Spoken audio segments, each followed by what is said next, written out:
1200 दिनों में बनाया जाने वाला टाइटैनिक सिर्फ 2 ही घंटों में क्यों डूब गया? 10 अप्रैल 1912 ये वह दिन था जब दुनिया का सबसे बड़ा और महंगा जहाज टाइटैनिक अपने पहले सफर के आगाज के लिए बिल्कुल तैयार था। उस दिन अटलांटिक ओशन पर बहुत सुकून था और समंदरी तूफान आने का दूर दूर तक कोई चांस नहीं था। जहाज में 1500 पैसेंजर सवार भी हो चुके थे और लाखों लोग टाइटैनिक के पहले सफर का आगाज देखने के लिए खड़े थे। ना ही पैसेंजर को ना ही अलविदा करने वाले लाखों लोगों को मालूम था कि जो जहाज कुछ ही देर में रवाना होने वाला है, उसको बनाते वक्त 6 ऐसी गलतियां की गई है जो इस जहाज को बहुत ही खराब हादसे का शिकार बनाने वाली है। आज आप जानेंगे अपने दौर के सबसे महंगे, सबसे लग्जरी और सबसे ताकतवर जहाज की 6 ऐसी गलतियां जो अगर ना की जाती तो शायद टाइटैनिक आज क्रैश होने की वजह से नहीं बल्कि अपनी कामयाबी की वजह से दुनिया में फेमस होता। आखिर ऐसी कौन सी चीज, गलतियां थी जो 40 साल एक्सपीरियंस रखने वाले टाइटैनिक के कैप्टन एडवर्ड स्मिथ को भी नजर नहीं आई? कैप्टन के 40 साल के एक्सपीरियंस को तो छोड़े, ये गलतियां टाइटैनिक ऑपरेट करने वाली company the will star line, जिसको 107 शिप्स ऑपरेट करने का एक्सपीरियंस था, उनको भी नजर नहीं आई। और तो और ये गलतियां टाइटैनिक मैन्युफैक्चरर करने वाली कंपनी हार्लेन एंड वॉल्फ को भी नजर नहीं आई, जिन्होंने सिर्फ टाइटैनिक से पहले ही 500 से ज्यादा शिप्स मैन्युफैक्चर की थी। टाइटैनिक की कंस्ट्रक्शन 1960 में शुरू हुई थी और तकरीबन 3 साल का वक्त और 2000 वर्कर की मेहनत के बाद जहाज तो तैयार कर लिया गया। अब जहाज पूरी तरह से तैयार हो चुका था, लेकिन इसको टेस्ट करने का फेज अभी बाकी था। टाइटैनिक बनाने वालों का उस पर भरोसा तभी हो गया जब टाइटैनिक ने अपना पहला टेस्ट कामयाबी से पार कर लिया था। टेस्ट पास करते ही पूरी दुनिया में अखबारों में इसकी मार्केटिंग की गई, जिसकी हेडिंग थी अनसिंकेबल टाइटैनिक, यानी कभी ना डूबने वाला जहाज बना लिया गया है।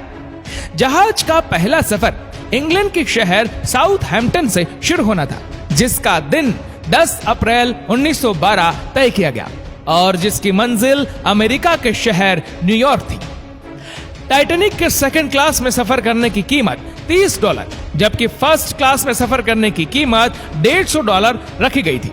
इस मार्केटिंग के नतीजे में सारी टिकट्स बुक कर ली गई और आखिरकार वह दिन आ ही गया जब टाइटैनिक अपने पहले सफर का आगाज करने वाली थी। Mistake number 1। दोपहर को ठीक 12 बजे टाइटैनिक ने अपने पहले सफर का आगाज कर दिया और साथ ही टाइटैनिक की गलतियां सामने आना शुरू हो गई। कैप्टन स्मिथ को डेडलाइन मिल चुकी थी कि किसी भी सूरत में 17 अप्रैल तक यानी सिर्फ 7 ही दिनों में न्यूयॉर्क पहुंचना है। इसी वजह से कैप्टन ने जहाज की रफ्तार शुरू से ही बहुत तेज रखी थी और यही थी टाइटैनिक की सबसे पहली गलती।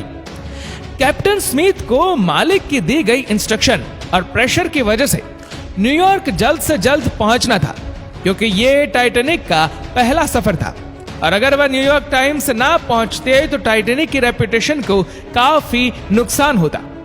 दुनिया की कोई भी गाड़ी हो, मशीन या फिर जहाज, उनके कई ऑपरेटिंग प्रोसीजर्स होते हैं जिनमें स्पीड लिमिट भी इन प्रोसीजर का एक पार्ट होता है और वह पार्ट टाइटैनिक के सफर के दौरान ही वायलेट किया गया था।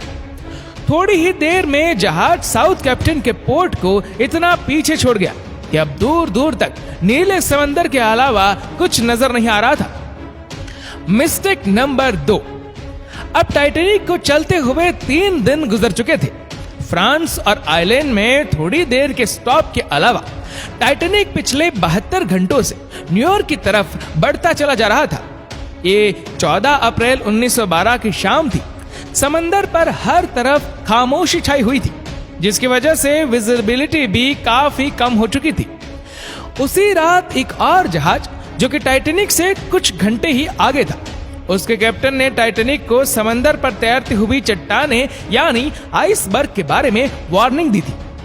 एक्सपर्ट का मानना है कि यह वार्निंग कम से कम 6 बार दी गई थी, लेकिन वायरलेस ऑपरेटर की लापरवाही की वजह से इंपॉर्टेंट वार्निंग इनसे मिस हो गई। उनके लिए शायद ये नॉर्मल बात थी, लेकिन यही थी टाइटैनिक के हमले की दूसरी गलती, क्योंकि टाइटैनिक पहला ऐसा लग्जरी जहाज था जिसमें कई वीआईपीज भी मौजूद थे। अगर इस वार्निंग को सीरियस लिया जाता तो आगे का पूरा सीन ही अलग हो सकता था।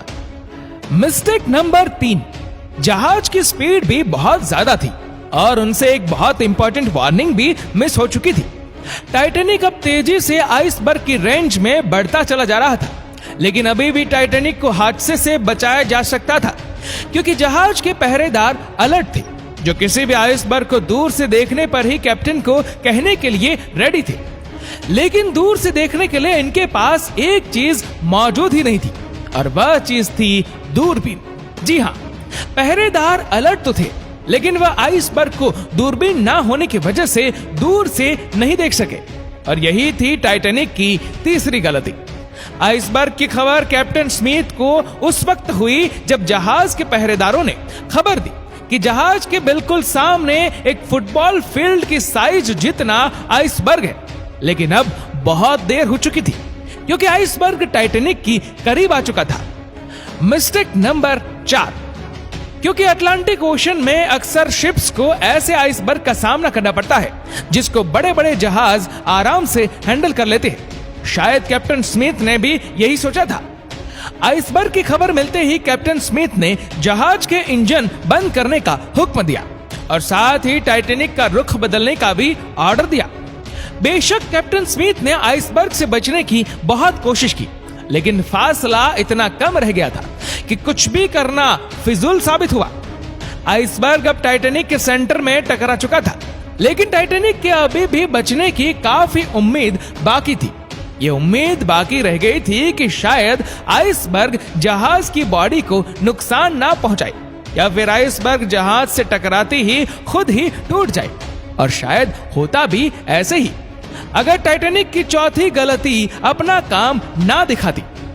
एक्सपर्ट का मानना है कि टाइटैनिक की बॉडी पर जो रिवेट्स लगी थी वह स्टील की नहीं बल्कि कास्ट आयरन की बनी थी।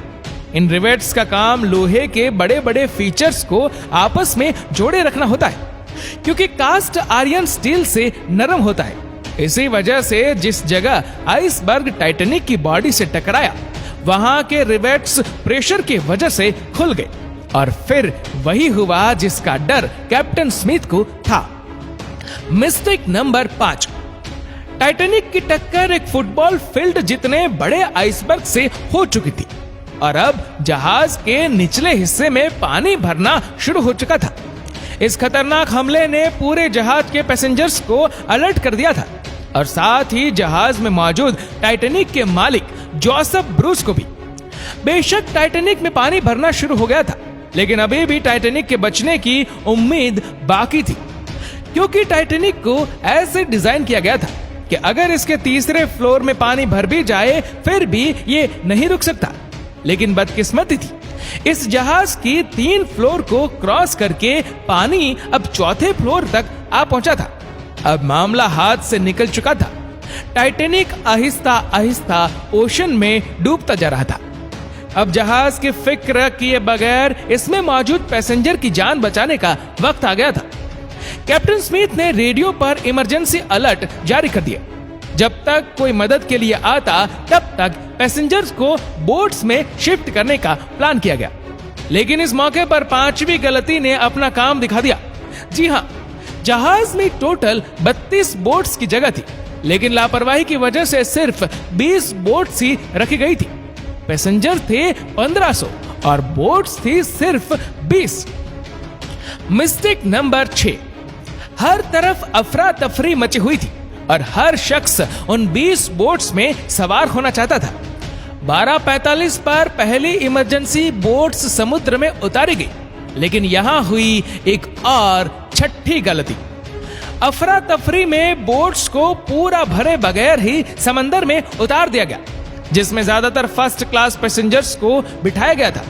यानी जो लोग ज्यादा अमीर थे उनको पहले बिठाया गया था। बोट्स में अगर ज्यादा पैसेंजर्स को बिठाया जाता तो इंसान की जानें कम जाती। अब जहाज तेजी से समंदर में डूबता जा रहा था। 2:18 पर शॉर्ट सर्किट की वजह से टाइटैनिक की सारी रोशनी बुझ गई थी और अगले लम्हे में जहाज टूटकर 2 हिस्सों में तकसीम हो गया। टाइटैनिक को समंदर के अंदर डूबने के लिए 2 घंटे 40 मिनट लगे और इस तरह 1500 लोग अटलांटिक ओशन के ठंडे पानी में डूबकर मर गए। आपको यह जानकर हैरानी होगी कि पानी का टेम्परेचर उस वक्त -2 डिग्री सेंटीग्रेड था। मतलब अगर पैसेंजर्स इस ठंडे पानी में छलांग लगाते तो बचने का कोई चांस नहीं था, क्योंकि इंसान इतने कम टेम्परेचर में 30 मिनट से ज्यादा जिंदा नहीं रह सकता। कहा जाता है कि मरने वालों की तादाद 1500 से भी काफी ज्यादा थी, क्योंकि काफी लोग जहाज पर बगैर टिकट सवार हो गए थे। जिंदा बच जाने वालों में सबसे ज्यादा तादाद बच्चों और अमीर लोगों की थी। दूसरी तरफ कैप्टन स्मिथ थे जो सारा वक्त लोगों की जान बचाने में लगे रहे और वह आखिरी इंसान थे जिसने डूबते जहाज से छलांग लगाई थी। दोस्तों, आशा करते हैं कि यह वीडियो आपको पसंद आई होगी। आपको ये वीडियो कैसी लगी नीचे कमेंट करके जरूर बताएगा और अगर आपको वीडियो अच्छा लगा हो तो इस वीडियो को लाइक करेगा, शेयर करेगा ज्यादा से ज्यादा लोगों तक और ऐसी ही और भी रोचक जानकारियों के लिए सब्सक्राइब करें हमारे YouTube चैनल को और Facebook पर फॉलो करें हमारे पेज को। धन्यवाद।